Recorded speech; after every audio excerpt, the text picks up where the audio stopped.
Welcome back, 3D students. In this video we're going to talk about lighting our scene in Unreal. And let me go ahead and apologize for the sound quality in this video. I'm at school and the sound setup I have here is much lower quality than the one I have at home. There is also a great deal of background noise that I can't control. But anyway, let's go ahead and get started. So as you can see here, I've gone ahead and built my scene. I have a nice street scene here that has a complete building in it that I created using the objects in Quixel Bridge. I also have a number of lights in the scene. I have my neon signs already placed. I have one there and I have one inside the door. And I've placed a number of different props in the scene to give it more visual interest. So in the scene, as you know, the emissive materials that are on the neon signs are going to give some light. And we also have light from the environment.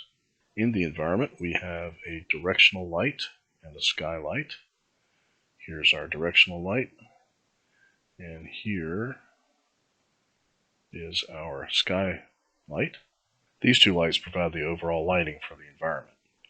So one thing we can do pretty quickly is to work with our directional light and make the sun go lower in the sky. To do that, you hold down Control and L at the same time, and you get this little gizmo here. And as you move your mouse while you're holding Control and L, you can see that you can place the sun in a different area on the horizon, and you can also make it go up or down in the sky. So I'm going to go ahead and put mine somewhere around here, and then I'm going to let go of Control and L, and I have basically a sort of a twilight sky going on right here. The other thing you can do to control the lighting in your environment is to work with your skylight.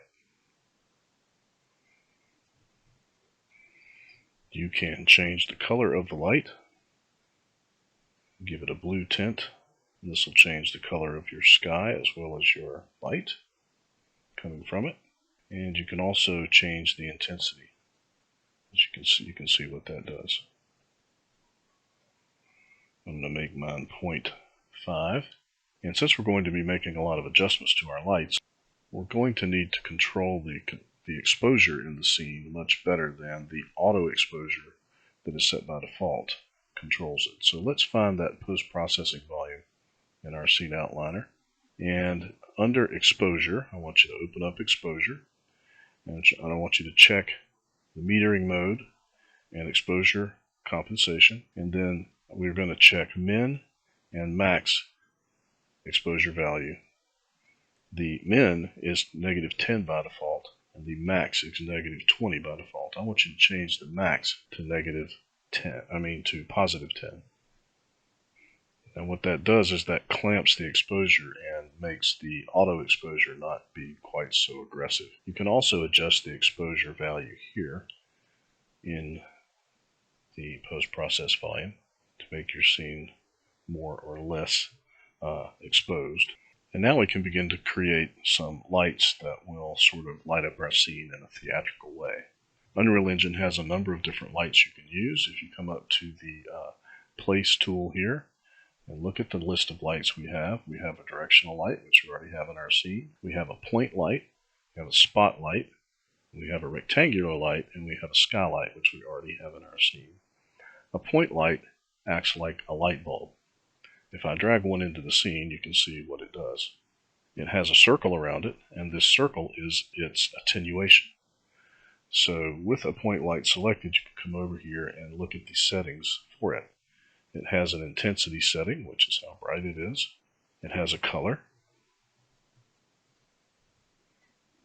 It also has an attenuation radius, and this is the influence, or how far the light casts light, and you can see what happens when I adjust that.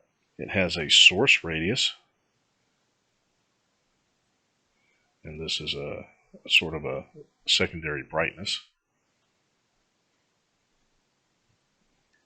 Then it has a number of other settings here. You can also affect the color using light temperature if you want to, or you can just use the color swatch. Another interesting setting here is the volumetric scattering intensity. If you increase that, you can see that the light sort of has sort of a particle effect to it, like it's scattering in the fog or something like that. Any setting you change in the details of any actor in Unreal can be reset by clicking these little arrows, and that just resets it to default values. So I'm going to delete this light right here.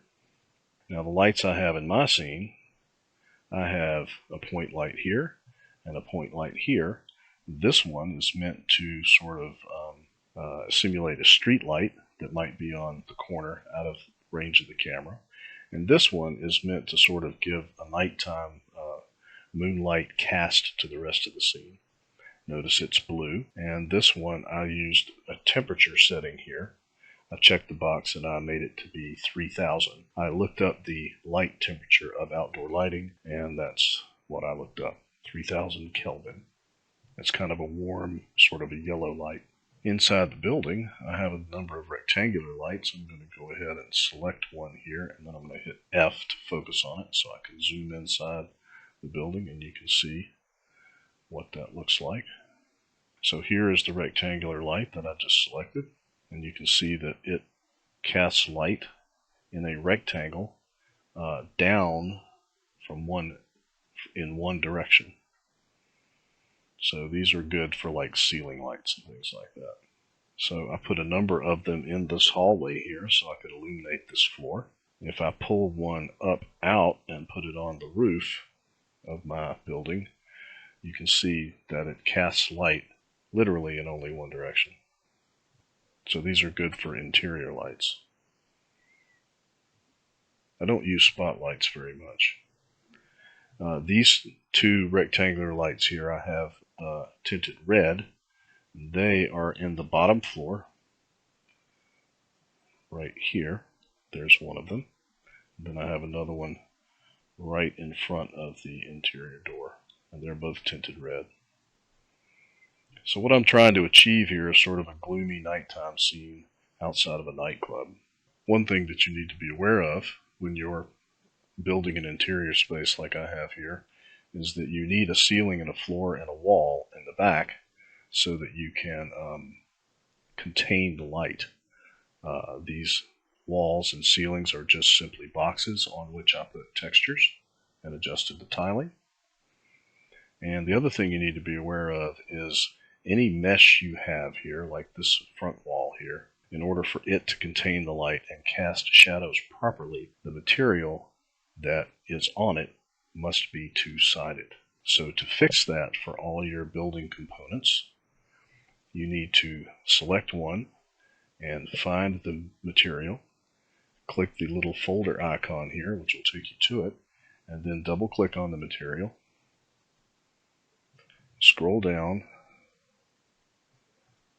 and find the material overrides, and check two-sided, and then check the box and click Save.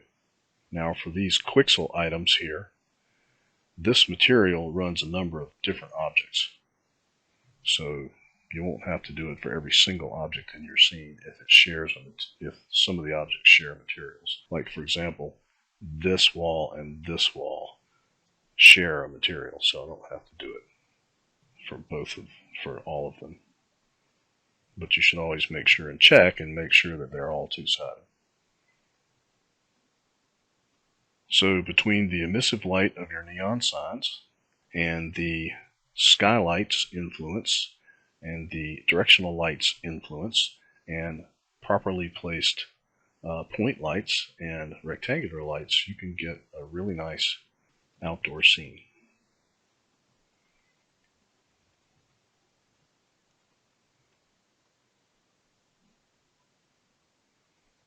So to finish up this project, what I want you to do is create a lighting scenario for your scene using a number of different lights, just as I've showed you here.